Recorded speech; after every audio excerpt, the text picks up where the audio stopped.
Sa isinagawang 2024 conference ng Internet of Things o IoT ay muling itinanghal ang mga makabagong kaunlaran sa industriya na siyang dinaluhan ng higit 3,000 kalahok at 35 tagapagsalita.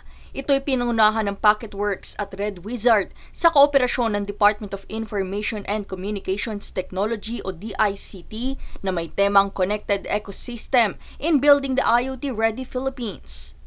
Layo ng nasabing kaganapan na itaguyod ang kolaborasyon sa mga stakeholder at palaganapin ang kaalaman sa pagpapalakas ng digital information sa bansa. Binigyang diin dito ang kalagahan ng inobasyon ng IoT tungo sa maunlad na kalidad ng buhay sapagkat mayroon ding kakayahan ng IoT na pagbutihin ang sektor ng agrikultura sa pamamagitan ng precision farming, optimized irrigation at pagsusubaybay sa estado ng mga pananim.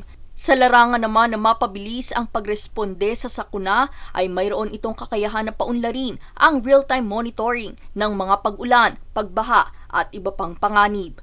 Bukod dito, sa pamamagitan ng IoT ay magkakaroon din ng kakayahan na mapaunlad ang infrastruktura, enerhiya, seguridad ng publiko at real-time monitoring ng trapiko, polusyon at iba pa.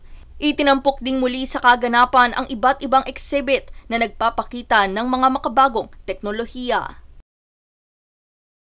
Daniza Lopez nag-uulat para sa One Media Network.